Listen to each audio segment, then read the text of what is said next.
Welcome, welcome, welcome. We are back. Welcome to the BK Nothing But Nets podcast. I'm joined by my NBA expert, Nate. We're going to get into the state of the Nets, tank or not to tank, the return of Cam Thomas, and most likely the Nets won't be drafting in the top three, what it looks like now. So who else besides the Rutgers guys and Cooper Flag should we be looking at? I'm joined by Nate. How's everything going, Nate? How you been? Doing okay. I'm recovering from a little sick spell, but been enjoying some Nets W's the last couple weeks as doing so. It's been a kind of surprising turnaround from tank or not to tank, you were asking. I don't even think the players know at this point. As we speak, I think the Nets are down double digits to the Wizards after winning 6 of 7. The fans don't know what to root for, the players don't know what's going on, the front office. It's just this is why we love live sports. You just never know. We're recording this on February 24th. The Washington game is just underway. I wanted to get into that. If they beat Washington, in essence, they'll be tied with Chicago for the final play-in spot. This was really unexpected. We went to a bunch of games in January, and it was low. Like it was hard to watch. I was complaining. And since then, now they've won six of eight, I think, 7 of 9. And they've gotten themselves, like I said, within tied with Chicago in the loss column and just one back in the win column. So half a game from within the play-in spot. At this point, the Brooklyn Nets, what's their best move? Do they push for the play-in or do they try to put the tank back on? You're going to have Clowney return shortly. You're going to have Cam Thomas return shortly. What's the play here for the Brooklyn Nets, Nate?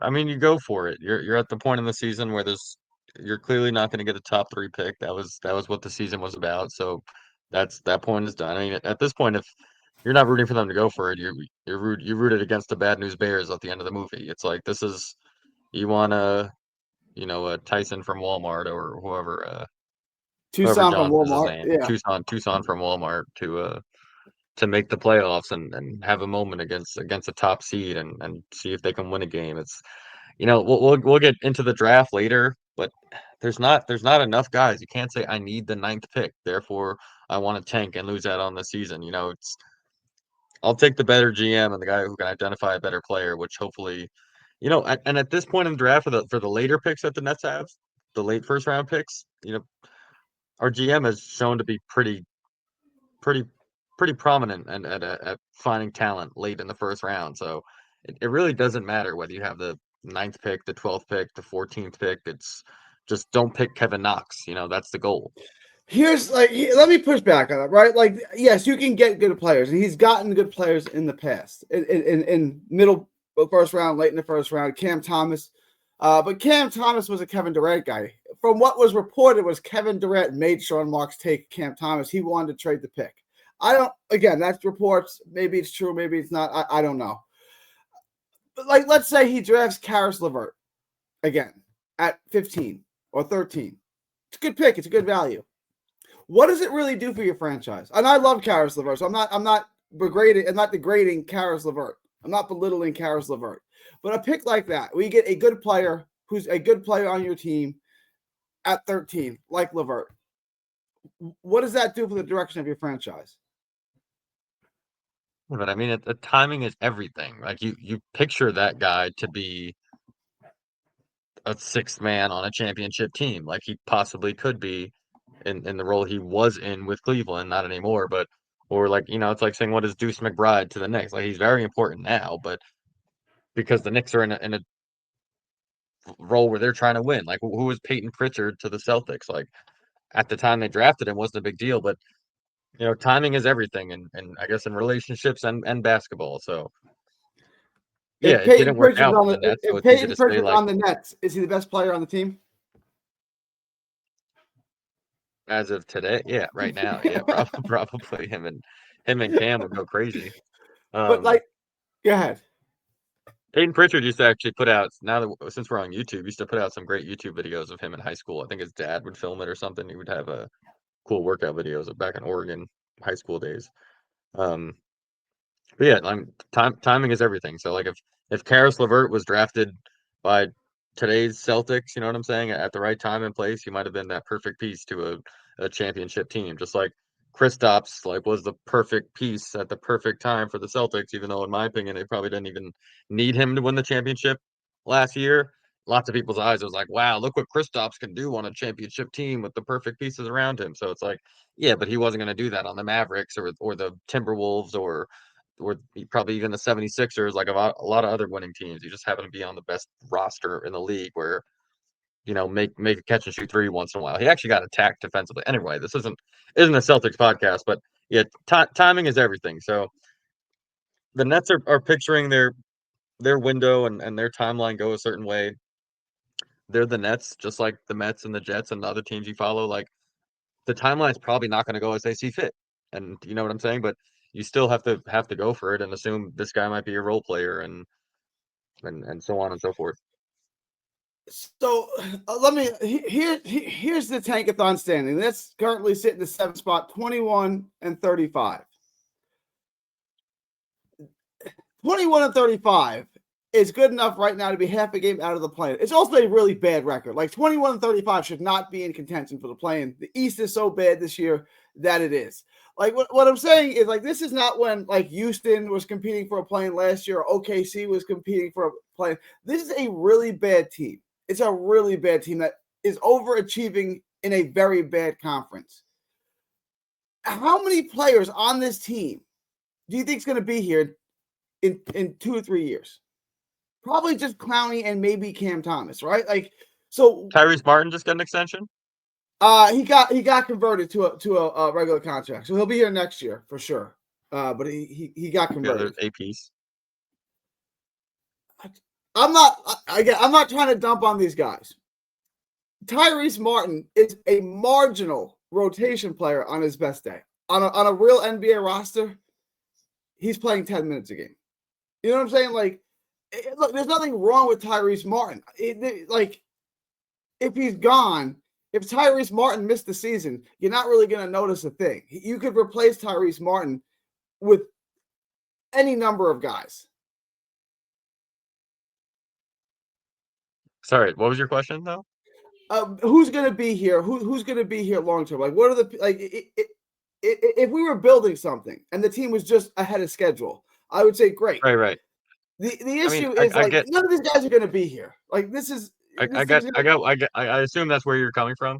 Yeah, but like it's almost like what we talk about with the Jets and the cliche term about setting the culture. Like it doesn't really matter, even if there's whatever 4 Nets that are going to be here on the roster next year that were here this year. It's about how you do things, whether in practice on a day-to-day basis. If this is how we defend, this is how we pinch and recover, this is how we and then again in 2 years, none of the Nets might be here, right? But some of those guys to teach some of the new guys, to teach some of the rookies, and then next year they come in and they start the season at 10-10 with 2 or 3 young rookies from the first round and a couple guys from last year and whoever else they signed, right? And but you don't, I don't know, players and coaches, clearly Jody Fernandez does not coach or play to lose basketball games. So whoever you give him, even the nights when we saw the Nets, which were probably 2 of the most depleted Nets rosters of the year, which is saying a lot because we've seen a lot of depleted Nets rosters. It was, I think Tyrese Martin and Tucson were probably 2 of the best players out there. Claxton and Clowney were also out there that night, and there was no playmaking ability. Keon Johnson, that was people know the homestand I'm referring to, but there was no winning basketball there, and they still hung around up until they couldn't essentially, and it looked like Cade Cunningham wasn't even sweating out there. And up 20 at times, and Beasley and guys just knocking down threes. So, but they're not going to lose. So it really doesn't matter. It doesn't matter what we say. These guys are not going to play to lose, and they've got enough talent. We're past the deadline. Cam Johnson's here. Cam Thomas might be coming back, and they're going to play to win. And Cam Thomas all these guys have a lot to play for. Bottom line, that's almost the problem of the Nets this year. That's like you tank, but you tanked with everyone with their career on the line. That's all has something to play for in the league, including a first-year coach against guys in the NBA, their opposition, who frankly doesn't care half the night who they're playing or sitting through meetings and scouting reports. It's so you got guys on the Nets who care and a coach who cares, and it works out 21 times so far. Yeah, and when they brought Jordy, and this is why people blame Jordy for the tank gone wrong. And I really can't. They brought Jordy in, and they brought him in under the pretense that they were going to try to win, that they were going to try to make the playoffs, that they had Bridges, and they were going to try to bring someone else in to play with Bridges, whether it was Garland or some other names that were mentioned. Colin Sexton, I think, was mentioned, like other guys that we were going to bring in to play with Bridges, and they were going to try to compete. And then the Bridges trade happened, and that kind of reset things. But Jordy was never brought in here to tank. Jordy was brought in here to win, and that's what he's going to do. So, look, even though nothing's gone right this season, Ben Simmons is gone, and Jordy Fernandez is here. That's some silver lining, is it not? Yeah, I mean, definitely. It's as a Nets fan, you're excited. It's because you got the right guy. It's what we're trying to root for as a Jets fan. You want to have the right guy because then the rest kind of falls into place. It makes things a lot easier. It makes you believe once you get that superstar and once you get that roster that you can believe in. You got the coach that goes for it. Um, so like look at Philadelphia right now. They've got some terrible contracts and a coaching question. Like, would you rather be a Philadelphia fan right now, trusting the process, or the Nets and which ironically in Philadelphia's position from years ago, but they're trying to win. They're not losing out. They're not going by trust the process and we're going to lose, and then get a player who may not be good, may or may not get injured, aka Ben Simmons, aka Joel Embiid, and you never know how it's going to work out. So win, just try to win, and more often than not, it's like that's how the Nets got their last two superstar players and their last two shot at the NBA Finals. It's because they were trying to win, not because they were trying to tank. I agree with what you're saying. Here's the last question I want to ask about Jordy. Obviously, we love Jordy. Jordy, he's got his dogs fighting, and that's important. My concern isn't always offensively. The offense, and I understand you don't have any dogs and you can't win a fight without dogs. I get it. Offensively, they don't. It's a high pick and roll league. They don't run a lot of pick and roll basketball. It's a lot of penetrate and pitch basketball.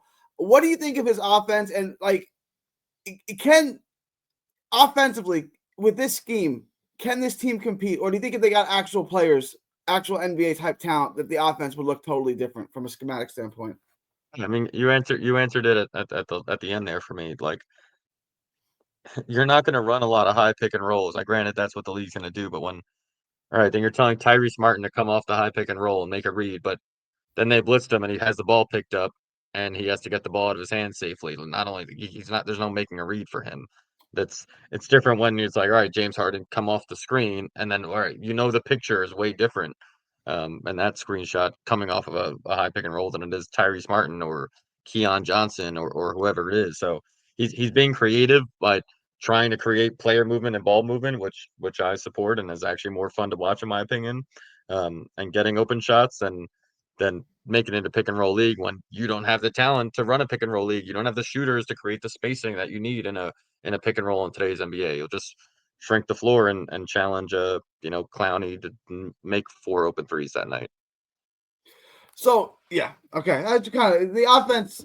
Given if they had actual real NBA talent, the offense would look totally different. This is kind of piecemeal work on a roster that's forever changing without any talent.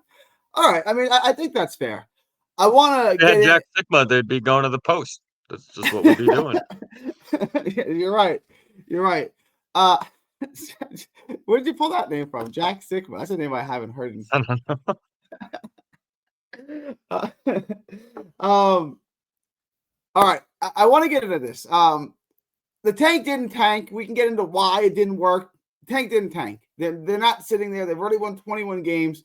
I think if I would have asked 10 people, the majority of them would have said that they don't win 21 games all season. We got almost 30 games left, and they're already there. So the tank didn't work. We can get into why, if it's good or bad, but it just didn't work.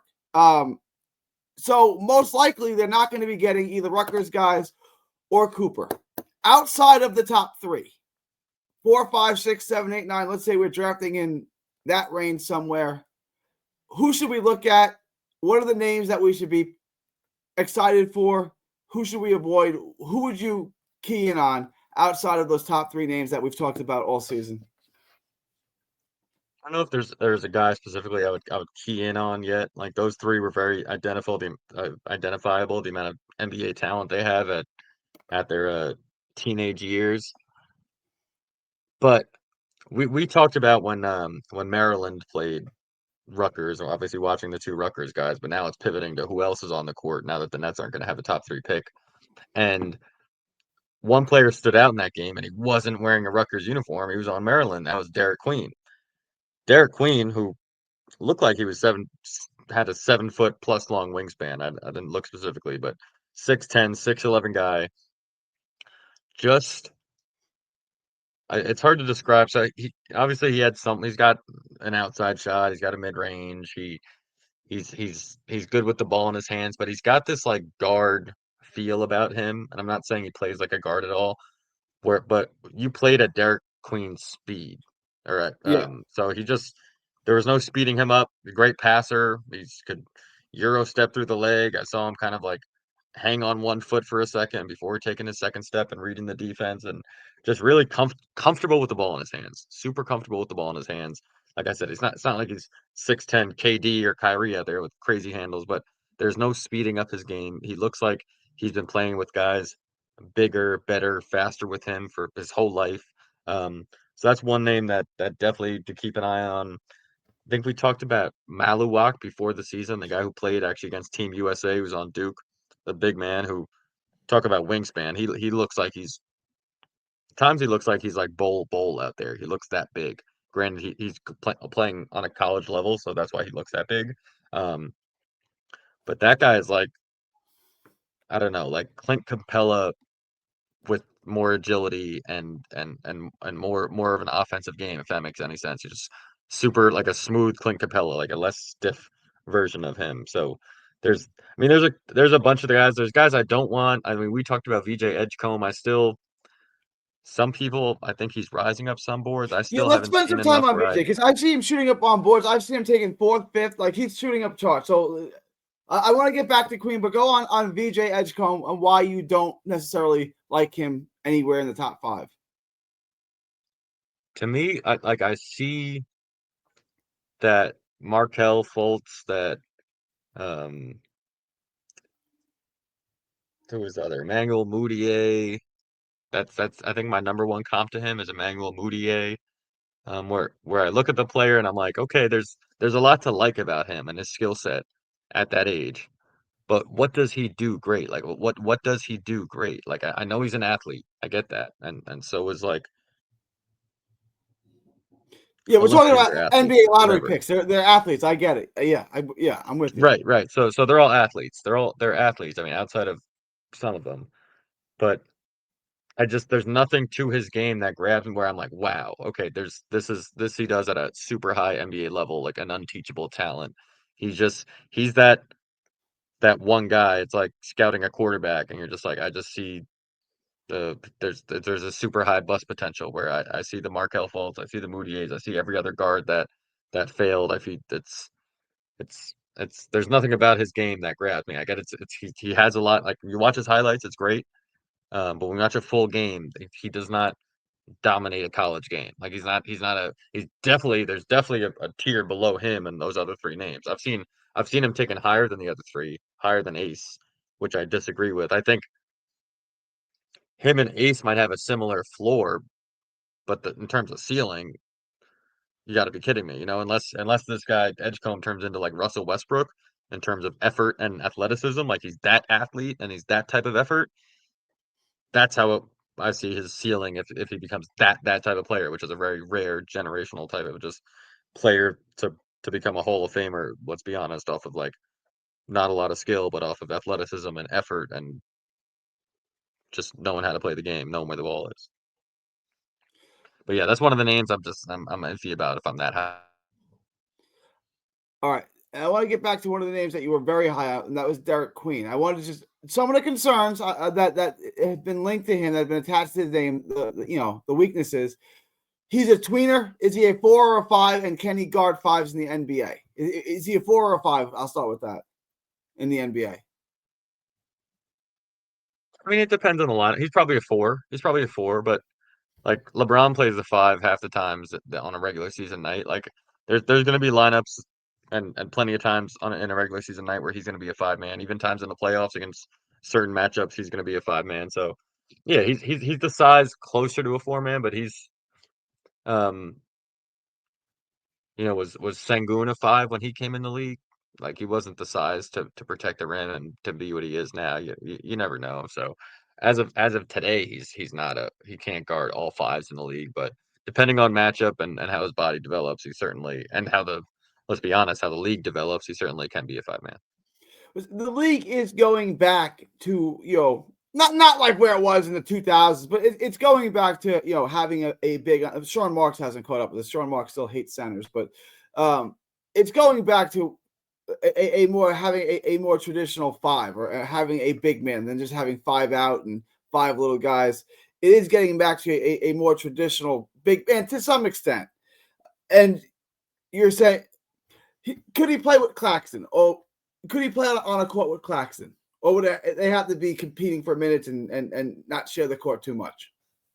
I mean, he can, but on a winning team, there's just not a lot of room for Claxton and a guy that's not a sharpshooter next to him, Yeah. in today's NBA. So he's not going to be a sharpshooter. He's not going to be a catch and immediately think shoot first in a corner 3. So that's not his game. So probably not. But regardless, if you think he's the best player, you're not going to not take him because you have Nick Claxton. That would be the worst thing to do. I agree with you, but Nick Claxton's making $27 million a year. It kind of they're treating him like he's an impact player. You know what I'm saying? Like when you pay someone $27 million, you're treating him like he's a major part of the team. And I understand the Nets are so bad, and this is why I think the Nets are in hell. Like this is why, because you've got $50 million tied up in Cam Johnson and Nick Claxton. It's like you can't ever compete this way. And if Nick Claxton has 3 years left on this deal, and he's making $27 million this year, they're considering him an important piece of this team, are they not? Kind of, but like 2 years from now, 27, he could be a bench. It goes down. center. It'll be less. It goes down to 22. So it goes down each year. And then you can be the big man coming off the bench, So then there's just there's not a role for Claxton on a winning team going forward at that salary. It's not possible today as of what the cap is right now.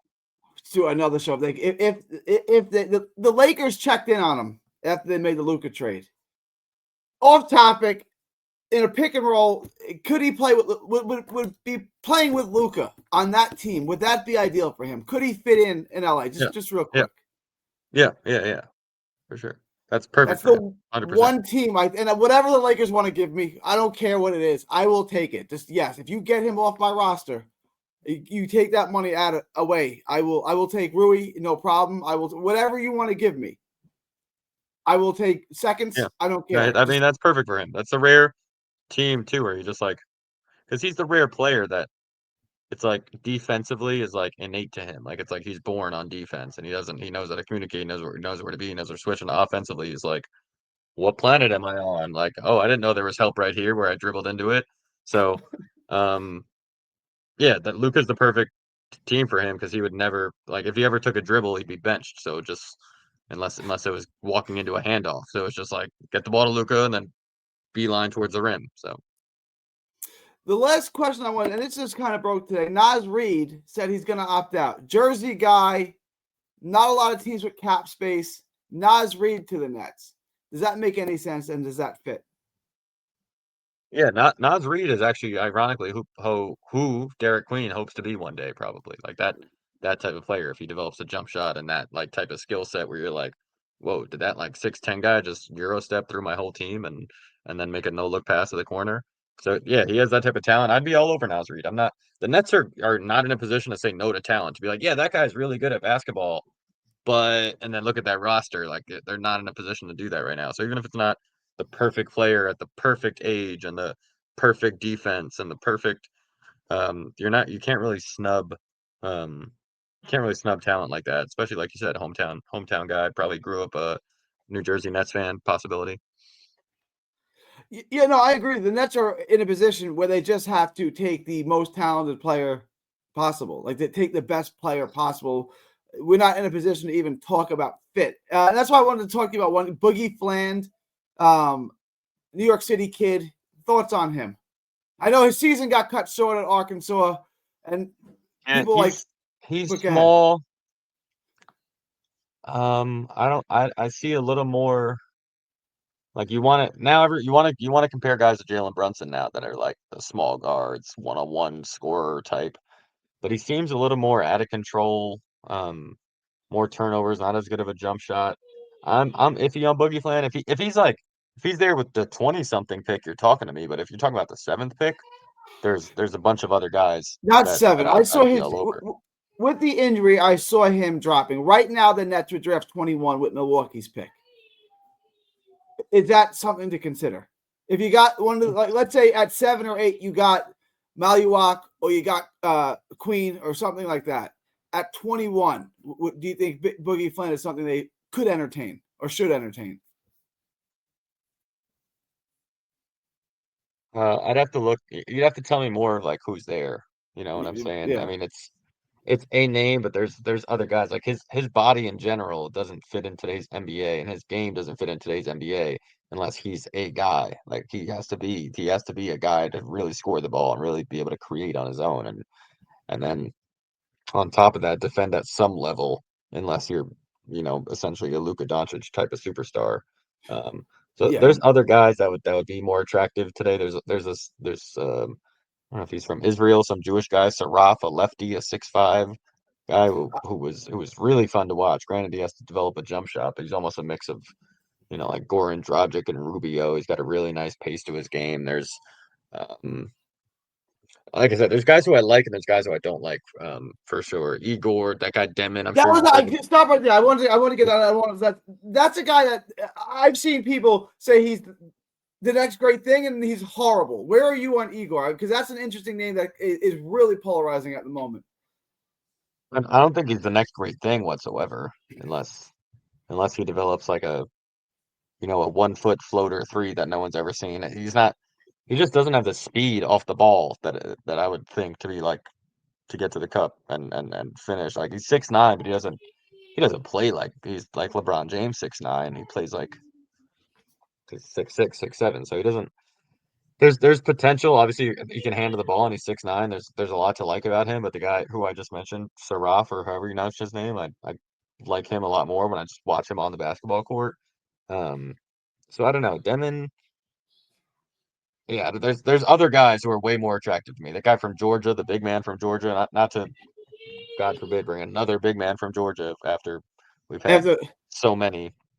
Um, but he's got a really smooth stroke. He's a lefty, this kid like Newell, and he is now that we're outside of the top three, one of the guys who I would be looking to in my opinion, like if he did develop a jump shot, I mean he has a good jump shot. He has a good natural stroke, but probably could play next to Claxton.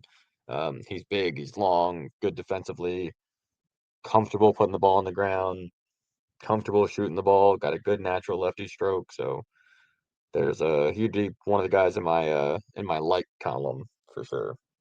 But Demon, at this point, I guess I would lean more towards the don't like kind of like okay, maybe he has Josh Giddey potential kind of thing. But which was kind guys of who I the want to go natural. crazy for that. Yeah, it was kind of the natural comp. But earlier in the season, people were really, really high on him, and now people have really, really cooled on him. There's been some guy like VJ is another guy that's been polarizing. What's Nolan Trey, which I haven't seen. Traore. Yeah, Traore. People have He's really in my cooled don't on like him. column. Absolutely, he's in my don't like column. I didn't like him when I watched some tape on him before this year. I didn't really He's like see. my Killian Hayes this year of like just not aggressive enough, not enough of a scorer against guys that aren't. Yeah, just not enough offensively as like a scorer, as a guy who's gonna have the ball in his hands. Like if he's gonna be good, he's gonna have the ball in his hands, which means he has to score. He's in the NBA. It says in 1946. So like as a guy who's gonna have the ball in his hands, I didn't see enough of that, like of a killer. I just need guys who are killers. I don't know. I don't see it. So yeah, Troy. he's in my. And if I saw that name, I mean, you root for him, but you're like, okay. And the names I kind of don't like, I'm not as high on. So this is a debate we've had. So let's say the Nets are picking at 7. Both Queen and Common Maluak are available. They're both on the board. Who do you take? Is Newell there? Newell's there. Yeah, sure. Yeah, I'll probably take Newell from Georgia. Really? Okay. Yeah, over And both of them. why Newell? Okay, Queen. Give me the 30-second elevator pitch on why I'm taking Newell over the other guys. You know how Claxton, when he's on offense, it looks like he's never done this before. It's the first day playing basketball. Yeah. It's like Newell's like the opposite of that. It's like, oh, this guy's like wherever he played growing up, he had the ball in his hands. Like he's super comfortable with the ball in his hands. He's super confident and comfortable getting a jump shot. Like it's not like Clowney who had just like developed that confidence and like in college wasn't that like he wasn't an automatic catch and shoot guy. Um, this guy like he almost gives me like Lamar Odom, Chris vibes type of potential vibes. Where like I guess I like tall lefties too. There's something about that where guys, it's really hard to close out on a lefty if you're a big man. Like not lots of lefties can, not lots of big men could put the ball on the ground, but not lots of bigs can put the ball on the ground and go left. So if you're a big man, you're like, oh, what the fuck's going on? He's putting the ball on the ground and he's going left. So and he's that slim, natural. Like look him up. He's got a really good jump shot. Obviously versatile defensively. Um, but yeah, he's the one that has like that Lamar Odom, Chris Bosh, who is like, if I told you a guy's like Lamar Odom, Chris Bosh, you're like, damn, I want four of Yeah. him in today's NBA. So that's I think he's gonna rise up the draft boards based off his jump shot potential at least. You know, he's and yeah, his size. I'm all over him out now that we're outside the top three realm. And you said like a guy like Claxton, we need to put next to him. I said it earlier. You need a guy that can shoot the ball, not a guy who's gonna think post up first or think put the ball on the ground, which is more what Derek Queen's game is. Derek Queen is not catch and shoot, catch and shoot, catch and shoot. The last question I wanted to ask you, Cam Johnson. Sean Marks came out and spoke on why they didn't trade Cam Johnson. And he said because we like Cam Johnson, which is fascinating. Cam Johnson, will he be on the roster opening day 25-26 season? Will he be here, or will the Nets finally take whatever they can get for him?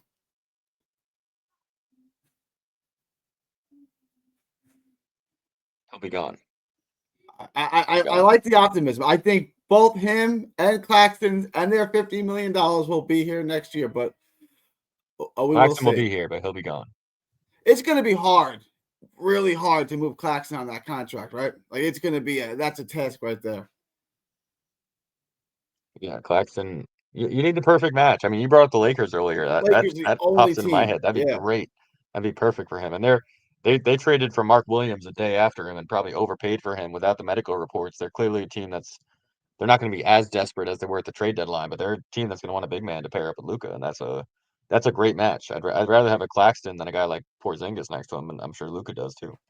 for sure. Yeah, we already know that Luka and Porzingis is not the best pairing. All right, Nate. Appreciate your time. Tell me where they can find you, and appreciate you jumping on with me. You got my handle right over that way, Gary. Before we go, I'll give you two. I know. We got late second round picks too. I'm gonna give you two second round names to look into when we're done with this stream. From the Pride of New York, he was at Dayton last year. Now he's I at want to ask you Kentucky. about that. Go ahead. I know where you're going. Kobe Brea in the second round. I'm all over Kobe Brea, even though some people don't even have, I can't even find him on some draft boards. I would love to have Kobe Brea. Um, guy can shoot the lights out, which I would put on. He could play right now on the Nets and just stand there and shoot. He'd be the best shooter on the team. And then a guy who was just fun to watch is Xavier Lee at Princeton. If you ever watch Ivy League basketball, probably one of the best point guards since Jeremy Lin. Not saying he plays anything Okay. like Jeremy Lin. He is so much fun to watch. He's quick as hell. He's got a great handle on the ball, great playmaking ability, great below the rim finishing ability. Xavier Lee from Princeton is definitely like in Oh the yeah, G we League. saw He's him going to when be they so much played fun to the watch. Rutgers game. I remember that name. Okay, I remember the name in the Rutgers That quick game. Asian kid. He's like Yeah, Asian yeah, white mixed kid. yeah.